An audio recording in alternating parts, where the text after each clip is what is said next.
Hi, welcome to the online session. This is Dr. K.R. Manjula, working as Assistant Professor, Government College for Women, Kolar.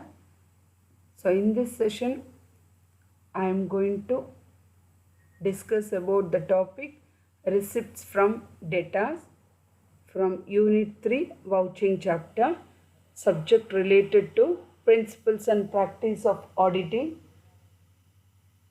and the session related according to course plan is 29.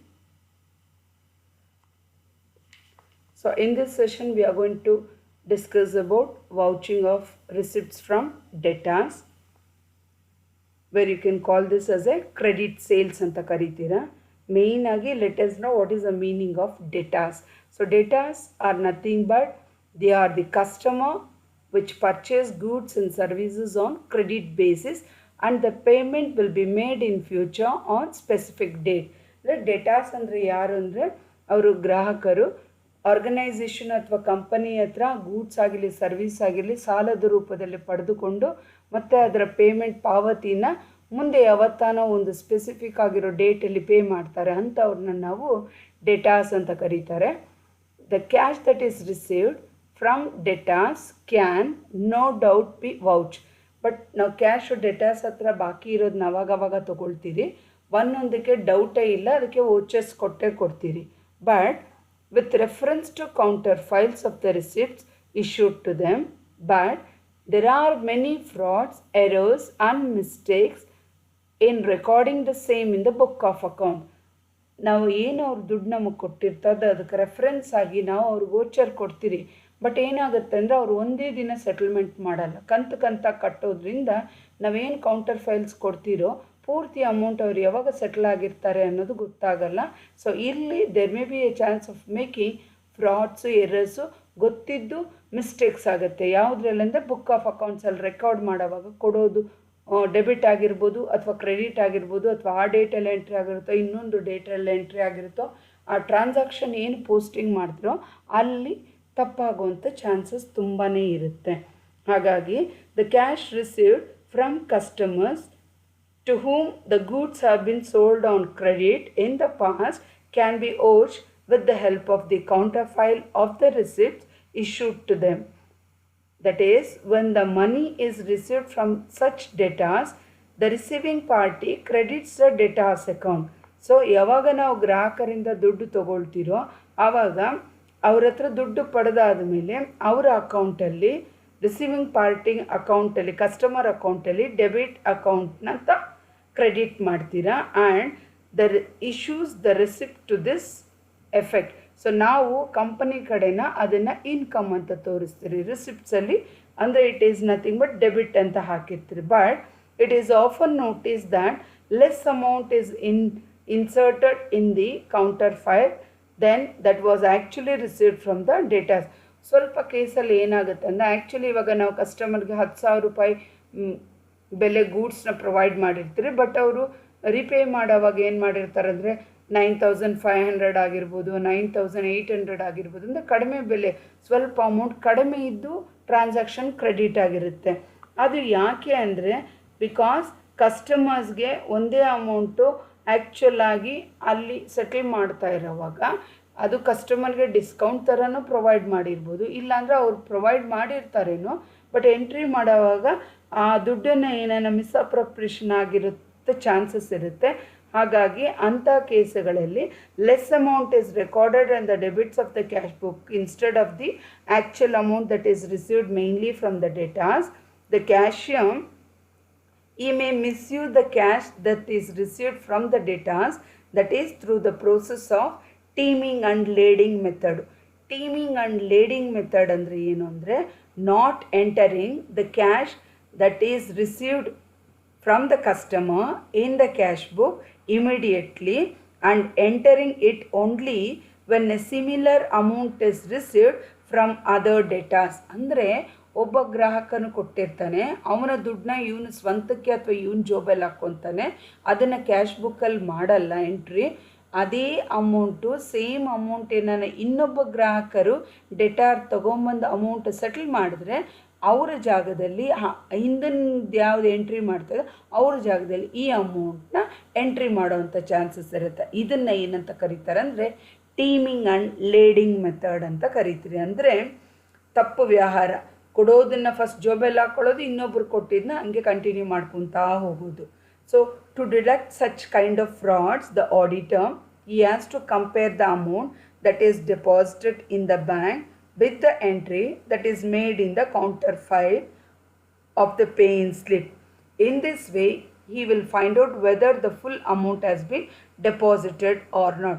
So ಗ್ರಾಹಕರೇನ ಅವರ amount ಎಷ್ಟು ಕೊಟ್ಟಿರ್ತಾರೋ, ಬ್ಯಾಂಕಲ್ಲಿ ಎಷ್ಟು deposit ಮಾಡಿದಾರೋ ಅವತ್ತಿನ ಎಂಟ್ರಿಯಲ್ಲಿ ಆ ಅಮೌಂಟ್ಗೂ ಮತ್ತು ಗ್ರಾಹಕರು ಕೊಟ್ಟಿರ್ತ counter file pain ಸ್ಲಿಪ್ದು ಎರಡನ್ನೂ cross check ಮಾಡಿ ಬ್ಯಾಂಕಲ್ಲಿ ಎಕ್ಸಾಕ್ಟಾಗಿ ಅವತ್ತು ಎಷ್ಟು ಅಮೌಂಟು ಡೆಪಾಸಿಟ್ ಆಗಿದೆ ಅಂತ ಕ್ರಾಸ್ ಚೆಕ್ ಮಾಡಿ ನೋಡಿದ್ರೆ they'll be knowing whether there is any misappropriation or not.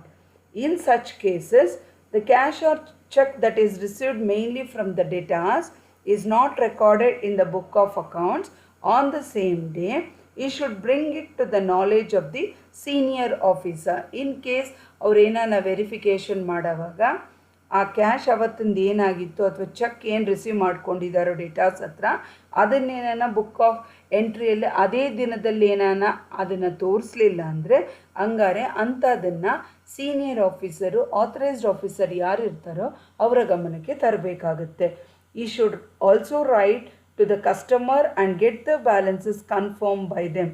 ಮತ್ತು ಕಸ್ಟಮರ್ಗೂ ಅದನ್ನೊಂದು ಇನ್ಫಾರ್ಮೇಷನ್ ಹಾಕಿ ಮತ್ತು ಅವರು ಅದು ಓಕೆನಾ ಅಲ್ವಾ ಅಂತ ಅವ್ರ ಹತ್ರಿಂದ ಮಾಹಿತಿ ಕೂಡ ಕಲೆಕ್ಟ್ ಮಾಡ್ಕೋಬೇಕಾಗತ್ತೆ. He should also pay particular attention to the discount that is allowed mainly to the customers. ಯಾಕೆ ಅಂದರೆ ಅವ್ರೇನ ದುಡ್ಡು ಕಟ್ಟೋವಾಗ ಫೈನಲ್ ಸೆಟಲ್ಮೆಂಟಲ್ಲಿ ಅವ್ರಿಗೇನ ಇಷ್ಟು ಅಂತ ಬಿಟ್ಕೊಟ್ಟಿದ್ದಾಗ ಅಥವಾ ಆ ಗ್ರಾಹಕರು ಅದನ್ನು ಕೊಡೋದಕ್ಕಾಗಲಿಲ್ಲ ಅಂದರೆ ಅದನ್ನು we going to treat that as a bad debts return of ಅಂತ ಕರೀತೀರ. ಅಂದರೆ ಕೊಟ್ಟಿರೋದು ವಾಪಸ್ ಬರ್ದಿರಾ ಇದ್ದರೆ ಇರ್ರಿಕವಬಲ್ ಡೆಟ್ಸ್ನ will be calling as a bad debts.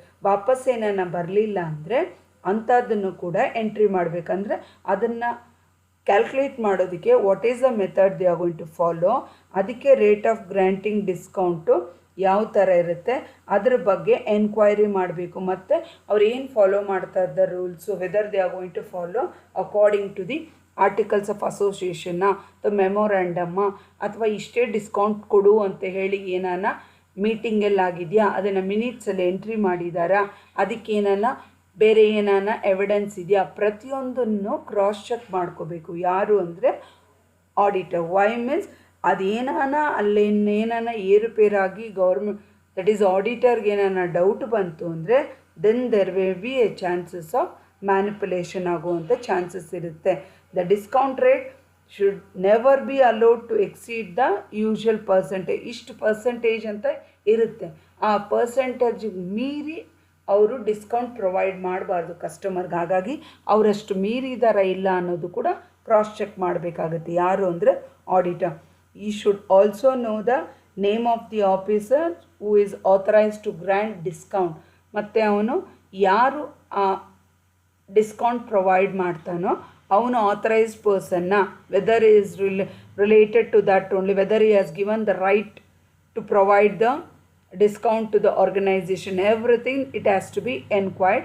Similarly, bad debts written off ಏನನ್ನ ಇತ್ತು ಅಂದರೆ ಕೂಡ ಅದನ್ನು ಕೂಡ ಎನ್ಕ್ವೈರ್ ಮಾಡಿ with the help of the correspondence that is available in this connection he has to cross check.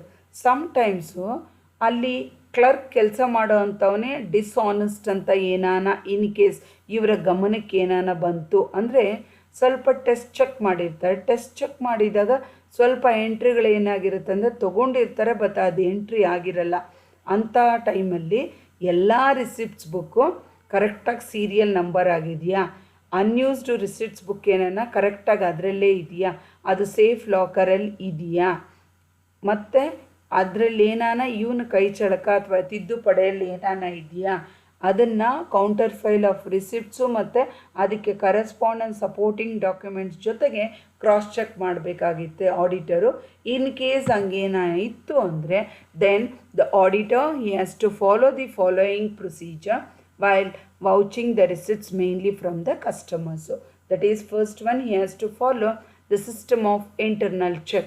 System of internal check is nothing but he should inquire the system, that is employees who are working under the head of the accountant in related to maintaining receipts, whatever they have been received from the data, whether it is satisfying himself about the efficiency of the organization or not, he has to verify. ಅಂದರೆ auditor ಅವನು cash ಬುಕ್ಕಲ್ಲಿ maintain ಮಾಡಿರೋಂಥ ಲೆಕ್ಕಗಳಿಗೂ ಮತ್ತು supporting ಡಾಕ್ಯುಮೆಂಟ್ಸ್ಗೂ ಎರಡೂ match ಆಗ್ತಾ ಇದೆಯಾ ಅಂತ ನೋಡಬೇಕು.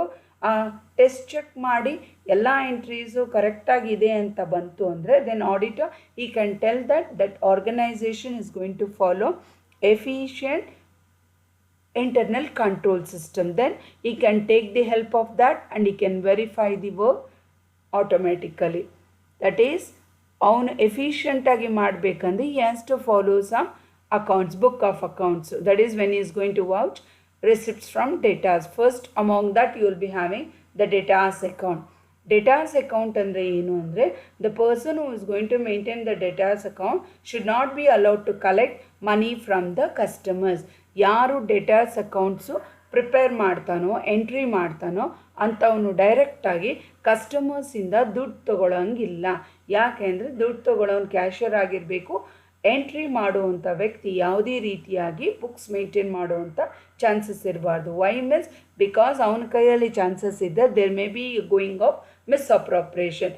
ಯಾರೂ ಇಲ್ಲ ಅಂದರೆ ಅವನೇ ಬುಕ್ ದುಡ್ಡು ತೊಗೊಂಡಿರ್ತಾನೆ, ಅದಕ್ಕೆ ಎಂಟ್ರಿ ಬರೆಯೋದಿಲ್ಲ. ನೆಕ್ಸ್ಟ್ ಯಾರು ಕೊಟ್ಟಿರ್ತಾನೋ ಅದೇ ಟೀಮಿಂಗ್ ಆ್ಯಂಡ್ ಲೀಡಿಂಗ್ ಥರ ಆಗೋಗುತ್ತೆ. ಇನ್ನೊಬ್ಬರು ಕೊಟ್ಟಿರೋ ಎಂಟ್ರಿ ಮಾಡ್ತಾನೆ, ಅವನಿಗೆ ಬೇಕಾಗಿರೋ ದುಡ್ಡು ತೊಗೊಳ್ಳೋವಂಥ ಚಾನ್ಸಸ್ ಇರುತ್ತೆ ಪರ್ಸ್ನಲ್ ಯೂಸ್ಗೆ. ಹಾಗಾಗಿ ಡೇಟಾಸ್ ಅಕೌಂಟ್ ಯಾರು ಮೇಂಟೈನ್ ಮಾಡ್ತಾ ಇರ್ತಾರೋ ಅವ್ರನ್ನ ಡೈರೆಕ್ಟಾಗಿ ಕಸ್ಟಮರ್ಸ್ ಹತ್ರ ಕ್ಯಾಶ್ ತೊಗೊಳ್ಳೋವಂತಹ ಅಥವಾ ಅವರಲ್ಲಿ ದುಡ್ಡು ಪಡೆಯುವಂತಹ ಚಾನ್ಸಸ್ ಕೊಡಬಾರ್ದು. ಈ should not be allowed. Second one is nothing but remittances. That is, the customer should be asked to remit cash or check only through post. Direct ಆಗಿ ಕಸ್ಟಮರ್ಸ್ ಬಂದುಬಿಟ್ಟು ಕ್ಯಾಶ್ ಆಗಿರಲಿ ಅಥವಾ ಚೆಕ್ ಆಗಿರಲಿ ಡೈರೆಕ್ಟಾಗಿ ಎಂಪ್ಲಾಯೀಸ್ಗೆ ಅಥವಾ ಕ್ಯಾಶಿಯರ್ಗೆ ತಂದು ಕೊಡುವಂಥ ನೆಸಿಟಿ ಇರಲ್ಲ. He has to send that through post only and not to hand over the same directly to the cashier. Why means because for each and every transaction they'll be receiving the voucher where you can call that as a counter file or correspondence ಅಂತ ಕರೀತಾರೆ. ತಪ್ಪುಗಳು ಆಗದಿರೋ ಇರೋದಕ್ಕೆ ಈ ಥರ maintain ಮಾಡ್ತಾರೆ. Next you will be having auditor. He has to conduct the vouching of receipts, that is he has been received mainly from the debtors on the following lines. ಯಾವ್ಯಾವ ಟೈಮಲ್ಲಿ ವೌಚಿಂಗ್ ಮಾಡೋವಾಗ ಆಡಿಟರು ಡೆಟಾಸ್ ಅಂದ್ರಿಂದ ಏನೇನು ರಿಸಿಪ್ಟ್ಸ್ನ collect ಮಾಡ್ಕೊಳ್ತಾನೆ. First one is nothing but total cash received. That is auditor he should check that what is the total cash that is received from the debtors by verifying the rough cash book that is maintained with the counter file of the receipts used to the customer. That is nothing but ಗ್ರಾಹಕರು ಯಾವ ಡೇಟಲ್ಲಿ ಯಾವ ಟೈಮಲ್ಲಿ ಎಷ್ಟು ಸಲ ಕ್ಯಾಶ್ನ ಕೊಟ್ಟಿದ್ದಾರೆ, pay ಮಾಡಿದ್ದಾರೆ. That is whatever the cash that is received mainly from the debtors that has to be maintain. ಅವುಗಳನ್ನೆಲ್ಲ ಯಾವ ದಿನದಲ್ಲಾಗಿರುತ್ತೋ ಪ್ರತಿಯೊಂದೂ ಆ ಡೇ ಬುಕ್ಕಲ್ಲಿ ರಫ್ ಕ್ಯಾಶ್ ಬುಕ್ಕಲ್ಲಿ ಎಂಟ್ರಿ ಆಗಿರಬೇಕು. ಅದಕ್ಕೆ ಕೌಂಟರ್ ಫೈಲ್ ಪ್ರಿಪೇರ್ ಆಗಿರಬೇಕು. ಕೌಂಟರ್ ಫೈಲ್ ಅಂದರೆ ಇವಾಗ ನಾವು ಬಟ್ಟೆ ಅಂಗಡಿಗೆ ಅಥವಾ ಫೀಸ್ ಕಟ್ಟೋದಕ್ಕೆ ಹೋದಾಗ ಒರಿಜಿನಲ್ ರಿಸಿಪ್ಟ್ ಗ್ರಾಹಕರಿಗೆ ಕೊಡ್ತಾರೆ, ಡ್ಯೂಪ್ಲಿಕೇಟ್ ರಿಸಿಪ್ಟ್ ಅದ್ರ ಕೆಳಗಡೆ ಇರೋ ಕಾರ್ಬನ್ ಕಾಪಿ ಬಂದುಬಿಟ್ಟು ಆರ್ಗನೈಸೇಷನಲ್ಲಿ ಇರುತ್ತೆ. ಹಾಗಾಗಿ ಆರ್ಗನೈಸೇಷನಲ್ಲಿ ಇರುವಂಥ ಕೌಂಟರ್ ಫೈಲ್ ರಿಸಿಪ್ಟ್ಸ್ಗೆ ಮತ್ತು ಕ್ಯಾಶ್ ಬುಕ್ ರಫ್ ಕ್ಯಾಶ್ ಬುಕ್ಕಲ್ಲಿ ಏನು ಮೇಂಟೈನ್ ಮಾಡ್ತಾಯಿದ್ರು ಎರಡಕ್ಕೂ ಟ್ಯಾಲಿ ಮಾಡಬೇಕು. ದುಡ್ಡು ಎರಡರಲ್ಲೂ ಸೇಮ್ ಆಗಿದೆಯಾ, ಏನನ್ನ ತಿದ್ದುಪಡಿ ಆಗಿದೆಯಾ, ವೋಚರ್ ನಂಬರ್ ಸೇಮ್ ಆಗಿದೆಯಾ, ಆಥರೈಸ್ ಪರ್ಸನ್ನು ಸೈನ್ ಮಾಡಿದಾನ, ಪ್ರತಿಯೊಂದು ಅದು ಅದೇ ಕರೆಂಟ್ ಇಯರ್ಗೆ ಮೆನ್ಷನ್ ಆಗಿದೆ. Everything he has to check on that. Next you will be having cash book and rough cash book. Cash book ಮತ್ತು rough cash book is nothing but the auditor he has to check the cash book only with the rough cash book and the counter file of the bank paying in slips. ಯಾಕೆ ಅಂದರೆ because it is only the amount that you are going to receive mainly from the debtors. So debtors ಹತ್ರ ದುಡ್ಡು collect ಮಾಡೋದಕ್ಕೆ ಒಬ್ಬ ಎಂಪ್ಲಾಯಿಗಂತ authorise ಪರ್ಸನ್ಗೆ ಅವ್ರ ಜವಾಬ್ದಾರಿ ಕೊಟ್ಟಾಗಿದ್ದರಿಂದ so that particular person only he has to collect the amount. ಅವನು collect ಮಾಡಿಕೊಂಡು ಅವನ ರಫ್ ಬುಕ್ಕಲ್ಲಿ ಮೇಂಟೈನ್ ಮಾಡ್ಕೊಂಡಿರ್ತಾನೆ. ನೆಕ್ಸ್ಟು ಆ ಕಲೆಕ್ಟ್ ಮಾಡಿರೋಂಥ ಅಮೌಂಟ್ ಕ್ಯಾಶ್ ಮೆಮೋನ it will be given mainly for the cash. So ಇವಾಗ ಕ್ಯಾಶಿಯರು ಕ್ಯಾಶ್ ತಗೊಳ್ತಾನೆ, ಅದು ಡೆಲಿವರಿ ಇವರಿಗೆ ಕೊಟ್ಟಿರ್ತಾನೆ. ಆಮೇಲೆ ಆ ಚೆಕ್ ಮಾಡಿರುವಂಥ ಎಲ್ಲ ಸಮರೀಸ್ ಎಷ್ಟು ದುಡ್ಡು ಬಂದಿರುತ್ತೋ ಎಲ್ಲ ಸಮರಿ ಕ್ಯಾಶ್ ಮೆಮೋಸ್ನ ನೋಡಿ, ಕೌಂಟರ್ ಫೈಲ್ನ ನೋಡಿ, the entries will be done mainly in the bank passbook. What ever ಅವತ್ತು ದಿನನಿತ್ಯ ಏನು ಬಂದಿರುತ್ತೋ ದುಡ್ಡು ಪ್ರತಿಯೊಂದೂ ಬ್ಯಾಂಕಲ್ಲಿ ಎಂಟ್ರಿ ಆಗಿದೆಯಾ ಇಲ್ಲ ಅಂತ ನೋಡ್ತಾರೆ. ಯಾಕೆ ಅಂದರೆ ಕ್ಯಾಶ್ ತೊಗೊಂಡಿರೋ ಆಗಿರಲಿ, ಚೆಕ್ ತೊಗೊಂಡಿರೋ ಆಗಲಿ, ಪ್ರತಿಯೊಂದು ಅವತ್ತಿಂದ ಅವತ್ತೇ ಬ್ಯಾಂಕ್ ಮುಖಾಂತರನೇ ಅಮೌಂಟ್ ಟ್ರಾನ್ಸಾಕ್ಷನ್ ಆಗ್ತಾ ಇರುತ್ತೆ. ಹಾಗಾಗಿ ಕ್ರಾಸ್ ಚೆಕ್ ಮಾಡ್ಕೊಳ್ಳೋದಕ್ಕೆ ಅನುಕೂಲ ಆಗುತ್ತೆ. Next will be having methods of granting discount. So ಇಲ್ಲಿ ಗ್ರಾಹಕರು ಎಲ್ಲ ಕೊಟ್ಟಿರುವಂಥ ಸಾಲನ ಒಂದು ಪರ್ಟಿಕ್ಯುಲರ್ ಡೇಟಾಗಿ ಕೊಟ್ಟಿರ್ತಾರೆ. ಆ ಪರ್ಟಿಕ್ಯುಲರ್ ಡೇಟಾಗಿ ಕೊಟ್ಟಿದ ತಕ್ಷಣ that person he has to enquire the methods of granting discount ಮತ್ತು he has to find out ಯಾವುದು ಜನರಲ್ಲಾಗಿ ಯೂಶ್ವಲಾಗಿ ಪ್ರೀವಿಯಸ್ ಇಯರಲ್ಲಿ ಅದಕ್ಕೆ ಮುಂಚೆ ಇಯರಲ್ಲಿ ಯಾವ ರೇಟ್ ಆಫ್ ಡಿಸ್ಕೌಂಟ್ ಕಸ್ಟಮರ್ಗೆ ಪ್ರೊವೈಡ್ ಮಾಡ್ತಾಯಿದ್ರು ಮತ್ತು ಅದರ ಜನರಲ್ ರೇಟ್ಗಿನ್ನ ಎಕ್ಸೀಡ್ ಆಗಿದೆಯಾ ಈ ಕರೆಂಟ್ ಇಯರಲ್ಲಿ ಇವರು ಪ್ರೊವೈಡ್ ಮಾಡಿರೋದು, ಅದೇ ಪರ್ಟಿಕ್ಯುಲರ್ ಇಯರ್ಗೆ ಅಕೌಂಟಿಂಗ್ ಇಯರ್ಗೆ ಸಂಬಂಧಪಟ್ಟಿದೆಯಾ ಇಲ್ಲ ಅದು ಓಚಸಲ್ಲಿ ಎಂಟ್ರಿ ಆಗಿ ಕ್ಯಾಶ್ ಬುಕ್ಕಲ್ಲಿ ಎಂಟ್ರಿ ಆಗಿರಲ್ವ, ಪ್ರತಿಯೊಂದನ್ನು ಕ್ರಾಸ್ ಚೆಕ್ ಮಾಡಬೇಕಾಗುತ್ತೆ. ಯಾರು ಅಂದರೆ ಆಡಿಟರ್. ವೈ ಮೀನ್ಸ್ ಏನಾನ ತಪ್ಪುಗಳು ಇನ್ ಕೇಸ್ ಆಗಿ ಓವರ್ ಸೈಟಲ್ಲಿ ಆಡಿಟರ್ ಏನಾನ ಅದನ್ನು ಮಿಸ್ಯೂಸ್ ಮಾಡಿ ನೋಡಲಿಲ್ಲ ಅಂದರೆ ಮುಂದೆ ಆಗುವಂಥ ಫ್ರಾಡ್ಸು ತಪ್ಪುಗಳಿಗೆ ಡೈರೆಕ್ಟಾಗಿ ಆಡಿಟರ್ ವಿಲ್ ಬಿ ಲಯಬಲ್. ಯಾಕಂದರೆ his duty only is to vouch all the supporting documents. In case anything goes wrong also, he will be directly eligible according to accounting concepts. Next you will be having bad debt written off. So auditor should also enquire a bad debts ಏನೇನು return of ಆಗಿರುತ್ತೋ ಅದು concern competitive ಅಥಾರಿಟಿನೇ ಅದನ್ನು refer ಮಾಡಿರ್ತಾರೆ. ಮತ್ತು ಅದರ correspondence ಏನೇನು regarding ಇತ್ತೋ ಪ್ರತಿಯೊಂದು ಅವರು ಮೇಂಟೈನ್ ಮಾಡಿದಾರಾ ಇಲ್ಲ ಅನ್ನೋದು ಕೂಡ auditor he has to cross check. Why means ತೊಗೊಂಡಿರೋನೇ ಏನಾನ ಎಂಟ್ರಿ ಮಾಡಿದಾನ ಅಥವಾ no problems are they, all that has to be taken place mainly when you are going to do each and every transaction related to that. Next he has to enquire the balance due. ಅಂದರೆ verify ಮಾಡಬೇಕು ಯಾವ್ಯಾವ ದಿನದಲ್ಲಿ ಎಷ್ಟು ಸಲ datas payment ಮಾಡಿದ್ದಾರೆ, ಅಮೌಂಟ್ನ ಎಷ್ಟು ಬಾಕಿ ಇದೆ, ಅದಕ್ಕೆ ಕನ್ಸರ್ನ್ಡ್ ಆಗಿರೋದು ಅವ್ನು ಕೊಟ್ಟಿರೋ ಅಂಥದ್ದಕ್ಕೆ ಏನಾನ ಲೆಟರ್ ಆಫ್ ಕನ್ಫರ್ಮೇಷನ್ ಏನಾನ ಆ ಡೇಟಾಸ್ ರಿಸೀವ್ ಮಾಡಿದಾನ, ಮತ್ತು ಅದಕ್ಕೆ he has to seek the permission of the client. Auditor, he should also send the statement of accounts to the customer for confirmation, that is with instructions that is giving this is the reply directly to him only. ಆಡಿಟರ್ಗೆ ಯಾವುದಾನ ರಿಸಿಪ್ಟ್ಸು ಡೇಟಾಸಿಂದ ತೊಗೊಂಡಿದ್ದಾರೆ ಅಂದಾಗ ಲೆಕ್ಕಗಳು ಕರೆಕ್ಟಾಗಿದ್ದು match ಆದರೆ no problem. In case ಅಲ್ಲಿ ಸುಮಾರು ಕಡೆ ಅವರೇನನ್ನ ಬ್ಯಾಲೆನ್ಸಸ್ನ provide ಮಾಡಿರ್ತಾರೆ, ಇನ್ನು ಎಷ್ಟು due ಇದೆ ಅವ್ರಿಗೇನಾನ ಡೌಟ್ ಆಯಿತು ಅಂದರೆ ಹಾಗಾಗಿ ಇವರು ಡೈರೆಕ್ಟಾಗಿ auditor will be having A permission with the permission of the client. Auditor ಏನು ಸ್ಟೇಟ್ಮೆಂಟ್ ಆಫ್ ಅಕೌಂಟ್ಸ್ ಅವ್ರದ್ದು ಡೇಟಾಸ್ ಅಕೌಂಟ್ ಅವ್ರದ್ದು ಕನ್ಫರ್ಮೇಷನ್ಗೆಗೋಸ್ಕರ ಅವ್ರಿಗೆ ಕಳಿಸ್ತಾರೆ. ನೋಡಿ ಇಷ್ಟು ದುಡ್ಡು ನೀವು ಇಷ್ಟಿಷ್ಟು ಸಲ ಪೇ ಮಾಡಿದ್ದೀರಾ, ಇಷ್ಟು ಬಾಕಿ ಇದೆ ಅಂತ ಹೇಳಿ ಅವ್ರಿಗೆ ಕಳಿಸಿ, ಮತ್ತು ಇದಕ್ಕೆ ರಿಪ್ಲೈ ನೀವು ಬರೀ ನನಗೆ ಮಾತ್ರ ಕೊಡಿ, ಆರ್ಗನೈಸೇಷನ್ಗೆ ಕೊಡಬೇಡಿ, ನಿಮ್ಮ ಓನರ್ಗೆ ಕೊಡೋ ಅವಶ್ಯಕತೆ ಇಲ್ಲ, ಕಂಪನಿಗೆ ಡೈರೆಕ್ಟಾಗಿ ನನಗೆ ರಿಪ್ಲೈ ಮಾಡಿ ಅಂತ ಈ can give the instruction. That is with the permission of the client only. Then we'll be having teaming and lading or lapping. It is nothing but auditor should be alert in this. Andre teaming and lading andre ಏನು ಅಂದರೆ it is nothing but when the amount that is received from one debtors, it will not be entered in the book of account. That will be used by the cashier for his personal use. When some other data is giving or is going to pay the amount, no, that amount which is received, no, now the cashier is going to enter in the cash book in the name of previous. ಹಳೆಯದು ಯಾರು ದುಡ್ಡು ಇವನ್ನ ತೊಗೊಂಡಿರ್ತಾನೋ ಅವನ ಅಕೌಂಟಲ್ಲಿ ಹೊಸಬನು ಕೊಟ್ಟಿರೋ ದುಡ್ಡನ್ನ entry ಮಾಡ್ತಾನೆ, ಇವನದನ್ನು ಖಾಲಿ ಇರ್ತಾನೆ. ನೆಕ್ಸ್ಟ್ ಯಾರು ಕೊಡ್ತಾರೋ ಹಂಗೆ ಇನ್ನೊಬ್ಬರ್ತಾನೆ. ಅಂದರೆ ಮಿಸ್ಅಪ್ರಾಪ್ರಿಯೇಷನ್ ಆಫ್ ಮನಿನ ಮಾಡೋವಂಥ ಚಾನ್ಸಸ್ ಇರುತ್ತೆ. ಹಾಗಾಗಿ ಆಡಿಟರು ಕ್ಲೀನಾಗಿ ವೆರಿಫೈ ಮಾಡಬೇಕು. Deep careful verification should be done.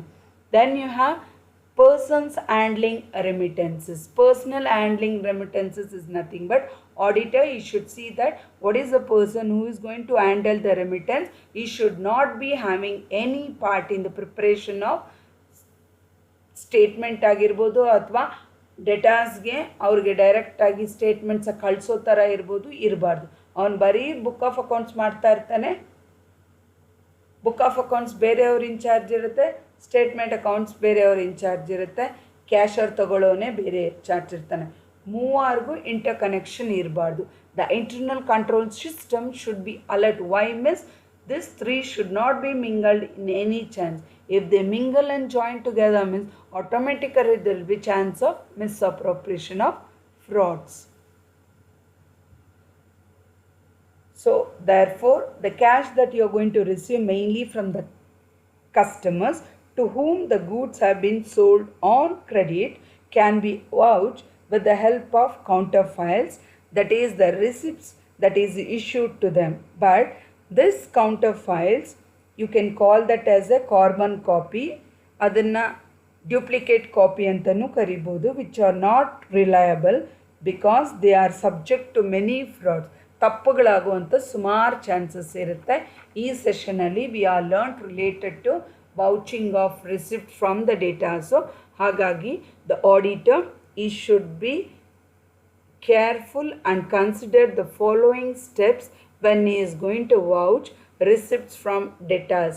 First one, it is nothing but he has to verify the internal control system with respect to what is the sales that is done as a whole. Then the auditor, he should ensure that the unused counterfile receipts ಏನೇನು ಉಪಯೋಗಿಸಿರುತ್ತೋ ಅದಕ್ಕೆ authorise person sign ಹಾಕಿದ್ದಾರೆ ನೋಡ್ತಾರೆ. ಯಾವ counter files use ಮಾಡಿಲ್ವೋ ಖಾಲಿ ಇರುತ್ತೋ ಅಂಥದ್ದು it has to be kept under the safe custody of authorise person only. It should not be given for or it should not be misused mainly by any employees who are working in the organization.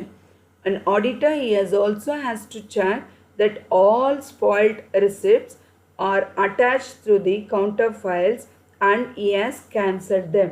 ಮತ್ತು auditor verify ಮಾಡಬೇಕು.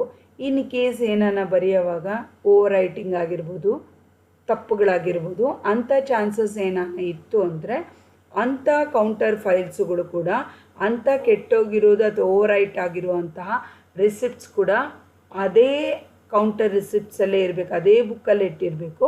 But ಅದನ್ನು cancelled ಅಂತ mention ಮಾಡಿರಬೇಕು. ಅಡ್ಡಗೆರೆ ಮಾಡಿಬಿಟ್ಟು cancelled ಅಂತ ಬರೆದಿರಬೇಕು. ಅದು ಕೂಡ ಅದೇ ಬುಕ್ಕಲ್ಲೇ ಇರಬೇಕು, ಬೇರೆ ಕಡೆ ಬಿಸಾಕಬಾರ್ದು. Then he has to verify the dates that is there on the counter file with those in the cash book. Cash ಬುಕ್ಕಲ್ಲಿರೋ ಡೇಟು ಕೌಂಟರ್ ಫೈಲಿರೋ ಡೇಟು ಎರಡೂ ಸೇಮಾ ಇಲ್ಲ ಅಂತ ಕ್ರಾಸ್ ಚೆಕ್ ಮಾಡುವಂಥ ಚಾನ್ಸಸ್ ಇರಬೇಕು. ಯಾರು ಅಂದರೆ ಆಡಿಟರ್. ಈ ಕೆಲಸ ಮಾಡೋದಕ್ಕೆ ಈ should not depend on any junior employees. He has to do his work on his own only, because for each and every work that he is going to do, he himself will be liable. ಎಲ್ಲ ಅವನು ಏನು ಕೆಲಸ ಮಾಡ್ತಾನೆ ಪ್ರತಿಯೊಂದಕ್ಕೂ ಅವನೇ ಜವಾಬ್ದಾರಿ ಆಗಿರೋದ್ರಿಂದ he has to take personal care and do the work promptly. The practice that is going to be followed with receipts through checks ಆಗಿರ್ಬೋದು, it should be noted and no official receipts are being issued. ಏನೇನು ರಿಸಿಪ್ಟ್ಸು provide ಮಾಡ್ತಾ ಇರ್ತಾರೋ check ಮುಖಾಂತರ ಪ್ರತಿಯೊಂದು notice ಆಗಿರಬೇಕು. ಮತ್ತು ಯಾವುದೇ official receipts ಆಗಿರಲಿ ಇಶ್ಯೂ ಮಾಡಿರಬಾರ್ದು. ಕಸ್ಟಮರ್ ರಿಸಿಪ್ಟ್ಸ್ ಮಾತ್ರ ಇಶ್ಯೂ ಆಗಿರಬೇಕು ಮತ್ತು ಅದು ಡೈಲಿ ಯೂಸ್ ಮಾಡುವಂಥ ಓಚಸ್ಸೇ ಇರಬೇಕು. You should verify the daily list of such receipts with the entry in the cash book. So ದಿನನಿತ್ಯ ಅವ್ರು ಏನೇನು ವ್ಯವಹಾರಗಳೆಲ್ಲ ಮಾಡ್ತಾ ಇರ್ತಾರೋ ಈ ಓಚರ್ಗೆ ಏನು ರಿಸಿಪ್ಟು ಏನು ಅಮೌಂಟ್ ಹಾಕಿರ್ತಾರೋ ಅದೇ ದಿನದಲ್ಲಿ ಅದೇ ಕ್ಯಾಶ್ ಬುಕ್ಕಲ್ಲಿ ಎಂಟ್ರಿ ಆಗಿದೆಯಾ ಇಲ್ಲ ಅನ್ನೋದು ಕೂಡ ಕ್ರಾಸ್ ಚೆಕ್ ಮಾಡಬೇಕಾಗಿರುತ್ತೆ auditor. In respect to this, the discount that is allowed to debtors, whatever that is allowed mainly by the company, the auditor he should ascertain the terms in which the discount is allowed, and he has to test check a certain number of entries to ascertain whether the discount allowed is in order. ಆ discount ಏನು hello ಮಾಡಿರ್ತಾರೋ ಗ್ರಾಹಕರಿಗೆ ಅದು order wise ಇದೆಯಾ, ಓಚಸ್ ಕೂಡ ಕರೆಕ್ಟಾಗಿ ಅವ್ರು ಹೇಳಿರೋ ಪ್ರಕಾರನೇ ರಿಸಂಬಲ್ ಆಗಿದೆಯಾ, ಕ್ಯಾಶ್ ಬುಕ್ಕಲ್ಲೂ ಸೇಮ್ ಟ್ಯಾಲಿ ಆಗ್ತಾ ಇದೆಯಾ ಇಲ್ಲ ಅಂತ ಕ್ರಾಸ್ ಚೆಕ್ ಮಾಡ್ಕೋಬೇಕಾಗಿರುತ್ತೆ. ಯಾರು ಅಂದರೆ auditor. Special attention also should be paid to the amount that is shown as bad debts return of, as cash can be misappropriated by writing off as a whole part of the debit balance, where you can call that as a bad. ಅಂದರೆ amount ಏನು ತೋರಿಸ್ತಾನೋ ಬ್ಯಾಡ್ debts return of ಅಂತ ಅದು same amount cash ಬುಕ್ಕಲ್ಲೂ entry ಆಗಿರಬೇಕು, ಅದಕ್ಕೆ Tally ಆಗಿರಬೇಕು, ಕರೆಕ್ಟಾಗಿದೆಯಾ ಇಲ್ಲ ಅಂತ cross check ಮಾಡಬೇಕಾಗಿರುತ್ತೆ. ಯಾಕೆ ಅಂದರೆ he has to ascertain that who is responsible for writing of the debts as bad. ಯಾರಿಗೆ ಅಥಾರಿಟಿ ಕೊಟ್ಟಿರ್ತಾನೆ ಬ್ಯಾಡ್ ಡೆಟ್ಸ್ ರಿಟರ್ನ್ ಆಫ್ ಇದ್ದರೆ ಇದು ರಿಟರ್ನ್ ಆಫ್ ಇದೆ ಅಂತ ಆ ರೆಸ್ಪಾನ್ಸಿಬಲ್ ಪರ್ಸನ್ನೇ ಮಾಡಿದಾನ ಇಲ್ವಾ ಅನ್ನೋದಕ್ಕೂ ನೋಡ್ತಾನೆ. ಅದಕ್ಕೋಸ್ಕರ auditor he should ask the permission of the client and he should establish the direct contact with the debtors by sending them the statements for verification slip time to time and asking them to send their confirmation directly to him. So ಏನೇನು confirmation ಇರುತ್ತೆ ನೀವು ತೊಗೊಂಡಿರೋಂಥ ಅಷ್ಟು ವೋಚರ್ಸ್ಗಳು ನಿಮಗೆ authorise ಪರ್ಸನ್ನೇ ಕೊಡ್ತಾ ಇದ್ದಾನೆ, ಪ್ರತಿಯೊಂದು ವೋಚರಲ್ಲೂ ಅವರೇ sign ಮಾಡಿದ್ದಾರಾ, S ಅಲ್ಲಿ ನೀವು ಕೊಟ್ಟಿದ್ದೀರಾ, ನಿಮ್ಮ ಅಕೌಂಟ್ ಏನೇನು ಪ್ರಿಪೇರ್ ಆಗಿದೆಯೋ ಎಲ್ಲ ಕರೆಕ್ಟಾಗಿ ಟ್ಯಾಲಿ ಆಗ್ತಾ ಇದೆಯಾ ಇಲ್ವಾ, ದಯವಿಟ್ಟು ಅಂಥದ್ದನ್ನು ಅಕೌಂಟ್ಸ್ ಆಫ್ ಸ್ಟೇಟ್ಮೆಂಟ್ ನಿಮಗೇನು ಪೋಸ್ಟಲ್ಲಿ ಕೊಟ್ಟಿರ್ತಾನೋ ಅದರ ಕನ್ಫರ್ಮೇಷನ್ನು ರಿಪ್ಲೈ ಪ್ರತಿಯೊಂದು ನನಗೆ ರಿಪೋರ್ಟ್ ಮಾಡಿ ಅಂತ ಹೇಳಿ the auditor is going to directly contact with the customers. So with regards to receipts from debtors, the frauds may be committed by the process of not entering the cash in the cash book that is received from a debtor and entering it only when a similar amount that is received from another debtor, where you can call this as a teaming and lading. ಇದನ್ನು 2 ಮಾರ್ಕ್ಸಲ್ಲಿ ಕೇಳ್ತಾನೆ, where it is very important. ಹಾಗಾಗಿ no misappropriation should be committed, but the practice of an auditor is nothing but to check if there is any loss of interest, mainly for the period that the amount is misappropriated, and if the cashier is tempted to commit such a fraud of bigger amount, then he should be able to replace the same. Auditor ಪೂರ್ತಿಯಾಗಿ cross check ಮಾಡಿ ನೋಡಬೇಕಾಗಿರುತ್ತೆ.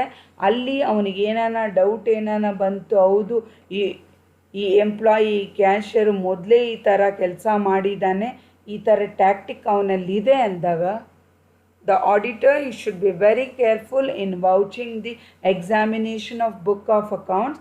Then he should ask the accuracy of the entries, the accuracy accounting system that is followed in that organization, which is adopted mainly to detect the frauds and errors that is committed mainly in the cash book by immediate report only to the dangers of frauds that is provided to his client and suggest him some remedial measures should be taken regarding the persons who has been made the entries in the cash book. So vouching of cash transaction is most important job of an auditor. So vouching of receipts that you have been received mainly from the debtors. It is nothing but verifying the counter files that you have been received mainly from the customers related to their purchases, which will be occurring mainly in the cash book. So by this, I am going to wind up my session. Thank you.